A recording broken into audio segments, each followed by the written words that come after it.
Hello friend, तो चलिए आज के इस वीडियो में हम पढ़ने वाले हैं एनसीईआरटी साइंस का बायोलॉजी पार्ट। आगे के पार्ट मैंने अगले वीडियो में अपलोड कर दिए, बस थोड़े से पार्ट और बचे हैं बायोलॉजी में। उसके बाद बायोलॉजी का जो पार्ट है वो ख़त्म हो जाएगा। आज के वीडियो में हम पढ़ने वाले हैं बहुप्रभाविता, लिंग निर्धारण, उत्परिवर्तन यानी म्यूटेशन और आनुवांशिक विकार। आनुवांशिक विकार इससे पहले वाले वीडियो में जब मैंने आपको स्वास्थ्य एवं मानव स्वास्थ्य और उससे रिलेटेड बीमारियों के बारे में पढ़ाया था, वहाँ पे मैंने आनुवांशिक विकार के बारे में आपको अच्छे से सारे जो भी मेन बीमारियाँ होती हैं जो इम्पोर्टेंट हो सकती हैं उसके बारे में मैंने आपको ऑलरेडी पढ़ा रखा है। टॉपिक स्टार्ट करने से पहले हम मधुमक्खी के जनन के बारे में देख लेते हैं एक बार। मधुमक्खी में मादा जो मधुमक्खी होती है उसमें 32 गुणसूत्र होते हैं। इनमें अर्धसूत्री विभाजन होता है जो 16 और 16 में बट जाता है। और जो नर होते हैं उनमें 16 गुणसूत्र होते हैं जिनमें समसूत्री विभाजन होता है और ये 16 ही रह जाते हैं। तो जो मादा में अर्धसूत्री विभाजन हुआ था उससे क्या होता है, ये जो 16 होते हैं इसे नर बनते हैं, नर मधुमक्खी बनते हैं जिसे पुंगधुम कहते हैं, सॉरी पुंगधुप कहते हैं।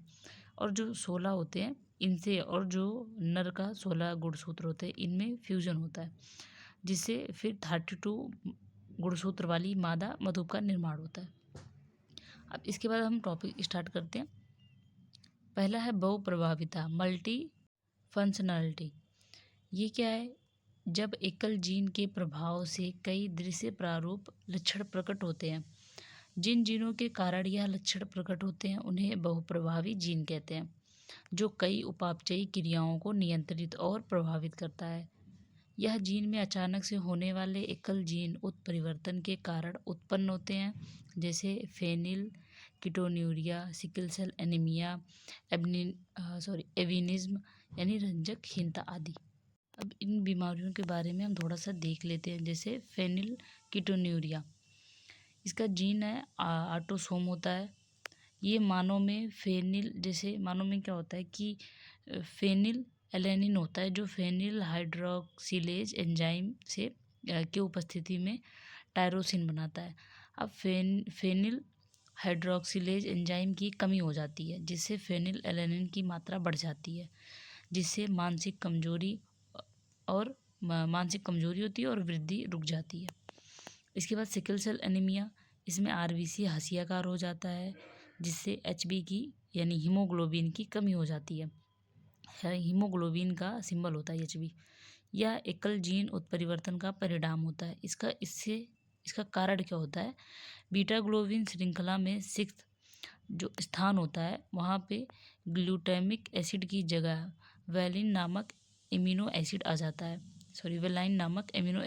है, जिससे बीटा श्रृंखला आपस में चिपक जाती है और आरबीसी गोलाकार ना होकर हसियाकार हो जाती है। इससे क्या होता है? बुखार होता है, दर्द होता है, थकावट आदि। अब इसके बाद जो तीसरा था एविनिज्म, जीन में एकल जीन उत्परिवर्तन के कारण टायरोसिनेज नामक एंजाइम का निर्माण नहीं होता, जिसके कारण बाल व आँखों में मेलानिन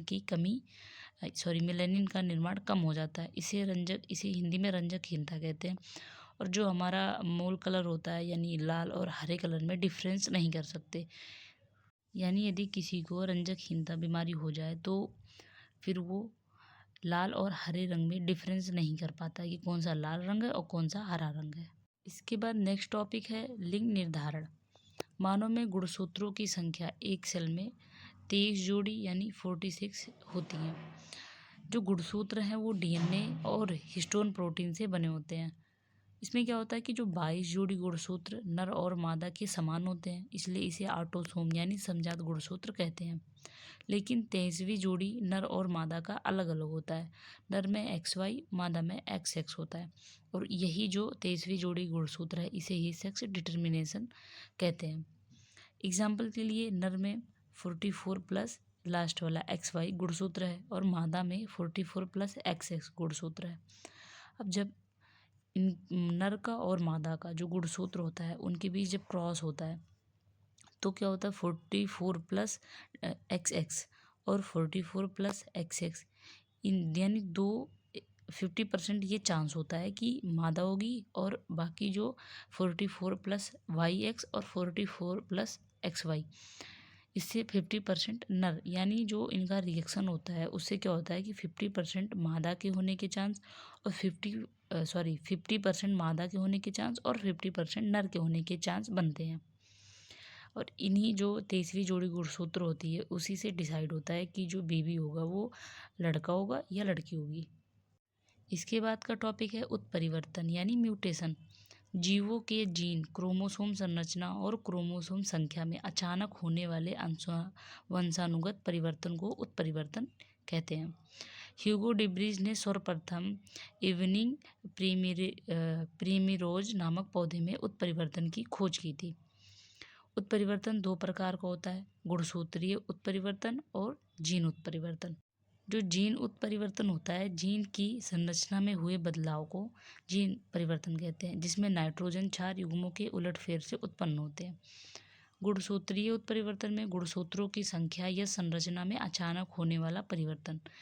जो गुणसूत्रीय परिवर्तन है, उत्परिवर्तन है, ये दो टाइप के होते हैं। पहला होता है संख्यात्मक गुणसूत्रीय उत्परिवर्तन, दूसरा संरचनात्मक गुणसूत्रीय उत्परिवर्तन।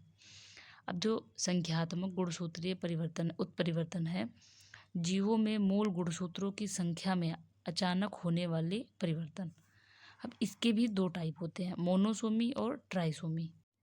मोनोसोमी में कायिक गुणसूत्र के मूल गुणसूत्रों में एक क्रोमोसोम की कमी हो जाती है और ट्राइसोमी में मूल संख्या में एक क्रोमोसोम की अधिकता हो जाती है। इसके बाद एक टॉपिक है पॉइंट म्यूटेशन। पॉइंट म्यूटेशन क्या होता है? जीन उत्परिवर्तन जिसमें एकल नाइट्रोजन क्षार का प्रतिस्थापन, विलोपन या निवेशन होता है। जैसे ये समझ लीजिए कि नाइट्रोजन की श्रृंखला है AGC TAC ACT TCA। अब इसमें क्या हो सकता है कि A है वो T की जगह पे आ जाए, T है A की जगह पे आ जाए, या इसमें से एक हट जाए या फिर जुड़ जाए। इसका एग्जाम्पल होता है सिकल सेल एनीमिया। यहाँ पे एक पॉइंट याद रखिएगा कि उष्मायन तापमान पर लिंग का निर्धारण मगरमच्छ, कछुआ और छिपकलियों में होता है। यानी जो मगरमच्छ, कछुआ और छिपकली होते हैं, इनमें ऊष्मा का उसमें जो तापमान होता है उस पर भी ये निर्भर करता है कि जो बेबी होगा वो नर होगा या मादा होगा। तो ये पॉइंट ये जो है ये इम्पोर्टेंट आप याद रखिएगा कि उष्मायन ताप पर भी निर्भर करता है। तो ये ज़्यादा टॉपिक था नहीं इसमें, आनुवांशिक विकार वाला ऑलरेडी हमने इससे पहले वाले वीडियो में पढ़ रखा है। तो नोट्स कंप्लीट हो गए, मैं आपको इस टॉपिक के सारे नोट दिखा देती हूँ।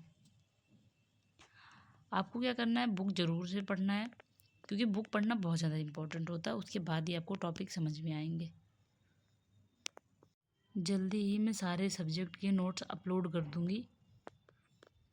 आप वीडियो को सब्सक्राइब करें, लाइक करें और प्रॉब्लम हो तो कमेंट करके पूछ लें।